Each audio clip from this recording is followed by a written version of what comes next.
Bonjour tout le monde, bienvenue à ma rencontre Facebook en direct. Donc je vous rappelle, vous pouvez toujours m'envoyer des commentaires, des questions, puis ça va me faire vraiment plaisir de pouvoir vous répondre.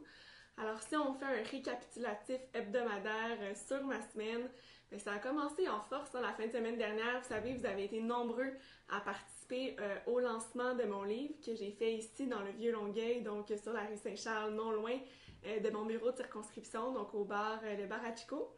Et près de 150 personnes sont venues pour partager ce moment avec moi.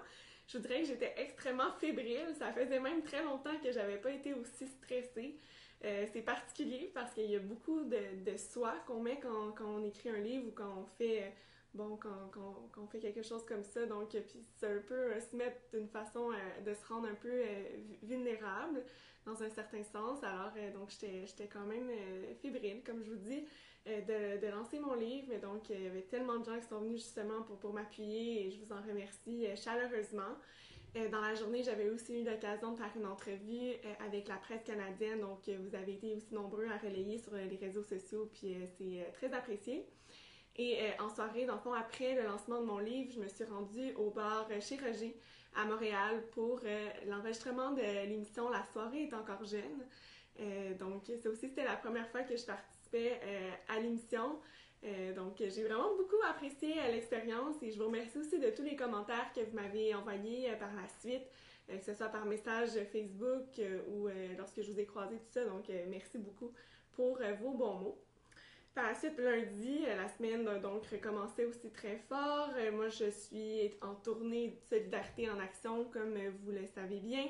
Et donc, je me promène un peu dans plusieurs régions du Québec pour aller à la rencontre là, des groupes communautaires pour qu'on puisse lancer vraiment une grande réflexion sur la lutte à la pauvreté. Et donc, jusqu'à maintenant, j'étais allée beaucoup avec mes collègues dans les différentes régions, mais puisqu'on souhaite couvrir l'ensemble du territoire du Québec, on s'est également séparé certaines régions. Et donc, moi, je m'occupe des Laurentides et lundi matin, je suis donc allée à Saint-Eustache, donc dans la circonscription de Deux-Montagnes, pour rencontrer les groupes là-bas. Et je retournerai d'ailleurs dans les Laurentides aussi la semaine prochaine pour en couvrir là, une plus large partie. Donc, c'était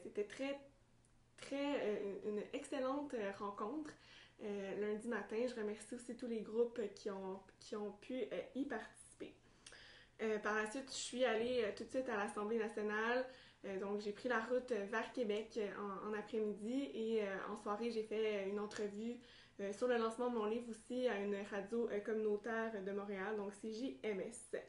Mardi, j'ai eu beaucoup de rencontres là, sur mes dossiers de porte-parole et donc une journée bien remplie. Également, comme je vous l'avais dit la semaine dernière, c'était la fin du premier projet de loi auquel j'ai eu l'occasion de participer comme porte-parole, cette fois en protection des consommateurs et donc le projet de loi 134 sur la réforme de la loi de la protection des consommateurs en matière de crédit à la consommation.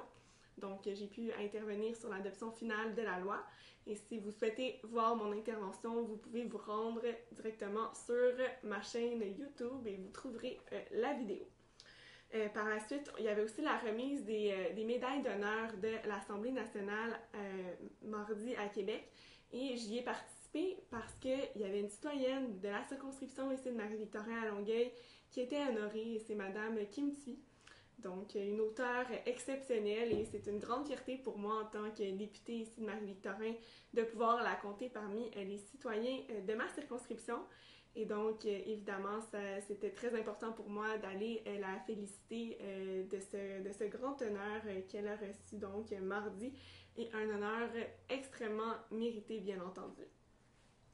Par la suite, mercredi, vous l'avez vu probablement sur ma page Facebook déjà, mais j'ai fait une déclaration de députée pour souligner le 15e anniversaire de la table itinérance Rive-Sud, donc la TIRS. Et vous pouvez même de l'itinérance, on pense toujours que ça n'a pas lieu chez nous, que ça se passe juste à Montréal. Mais au contraire, à Longueuil aussi, il y a l'itinérance et il y a même de plus en plus de personnes en situation d'itinérance chez nous, dans notre milieu. Alors le rôle de la TIRS est d'autant plus nécessaire pour appuyer ces personnes. Donc, félicitations encore une fois à tous les membres du personnel, et aux nombreux bénévoles aussi qui participent donc aux différentes activités. Moi, de mon côté, mon attachée politique, Juliane, était présente aussi mercredi soir pour la fête, donc qui soulignait le 15e anniversaire, et ils ont eu l'occasion aussi de souligner, de diffuser le petit mot que j'avais eu l'occasion de faire au Salon Bleu en matinée. Par la suite, mercredi soir, j'ai participé pour la première fois, donc parce que c'est ma première année aussi en tant qu'élue, mais au souper de la tribune parlementaire. Donc c'est un événement un peu mystérieux qu'on n'est pas à l'intérieur de la sphère politique. Et comment ça fonctionne, c'est que chaque journaliste qui fait partie de la tribune de la presse parlementaire peut inviter un élu actuel ou ancien à participer avec lui donc au souper de la tribune. Donc j'avais été invitée à y participer, donc c'était vraiment une super belle soirée parce que c'est informel, les journalistes avec les députés, et ensuite la tradition veut que les chefs des partis politiques fassent un discours, un bien cuit, donc un discours assez humoristique devant la salle, et donc on a passé vraiment une excellente soirée. Par la suite, jeudi, déjà, je venais de compléter mon premier projet de loi sur lequel j'avais eu l'occasion de travailler comme porte-parole, le projet de loi 134. Et bien, jeudi, j'ai recommencé avec un nouveau projet de loi, celui-là dans mon dossier conditions féminines. Donc, le projet de loi 151, une loi qui vise à prévenir et à combattre les violences sexuelles sur les campus des établissements supérieurs, d'études supérieures, donc les cégeps, les universités. Donc, un projet de loi qui était extrêmement attendu par le milieu. Donc, encore une fois, on va collaborer là, avec la ministre, mais aussi avec les différents groupes aussi qui participent aux consultations particulières, de sorte à bonifier le projet de loi pour qu'il puisse répondre de la meilleure manière possible à cette problématique sociale importante sur laquelle c'est vraiment important de pouvoir se pencher.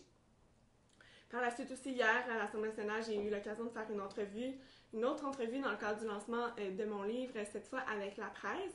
Donc, ça va paraître dimanche et certainement, je vais vous la partager quand ça arrivera. Et finalement, hier soir, jeudi, en fait, on devait rester à l'Assemblée nationale. En fait, on a eu une convocation pour rester afin de participer donc à la loi spéciale qui devait être votée pour tout ce qui concerne donc les ingénieurs de l'État. Et donc, on avait eu la convocation, ce qui fait en sorte que, par exemple, aujourd'hui, ma journée dans la circonscription vendredi, on avait annulé toutes les rencontres et tout ça.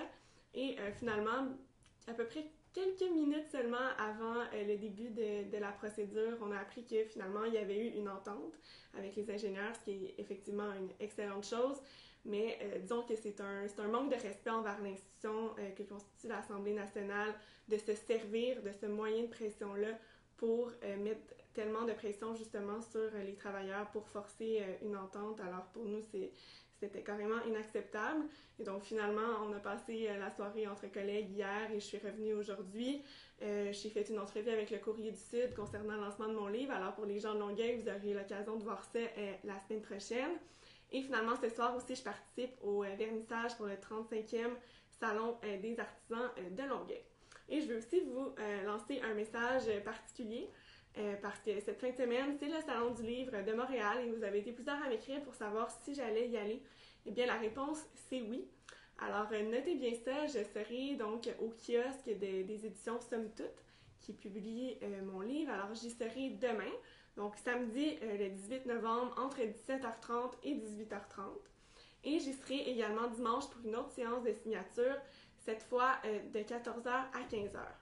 Et dimanche à 16h, je participe aussi à une table ronde.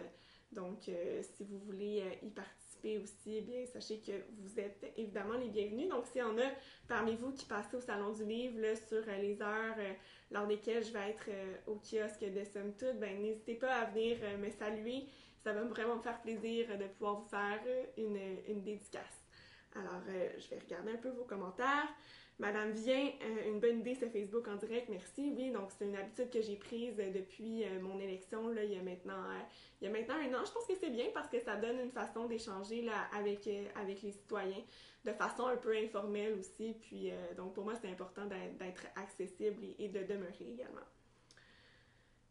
Monsieur Julien Landry, Catherine va faire un tour aux îles de la Madeleine. Il travaille fort pour le Parti québécois. ben, évidemment, j'aimerais beaucoup aller aux îles de la Madeleine. Je suis déçue, j'ai jamais eu l'occasion d'aller aux îles, mais c'est certainement parmi mes destinations prioritaires pour le futur. Monsieur Lawrence Morel, je suis fière d'avoir voté pour toi. Ben, merci beaucoup, Monsieur Morel. C'est incroyable comment le temps passe rapidement. Ça fait presque un an, dans quelques jours, je vais fêter le premier anniversaire de ma victoire et sincèrement, ça a passé là, le temps de le dire. Je comprends même pas que ça fasse déjà un an, c'est un peu surréaliste, mais comme vous le savez, j'adore ce que je fais, puis je vous remercie d'avoir été si nombreux à pouvoir me donner votre confiance l'an dernier. Ça me touche énormément. Donc écoutez, je vous souhaite une excellente fin de semaine. Si vous avez d'autres questions, je vais pouvoir y répondre directement en commentaire ou sinon la semaine prochaine comme j'ai l'habitude de le faire. Alors je vous remercie beaucoup et je vous dis à la semaine prochaine.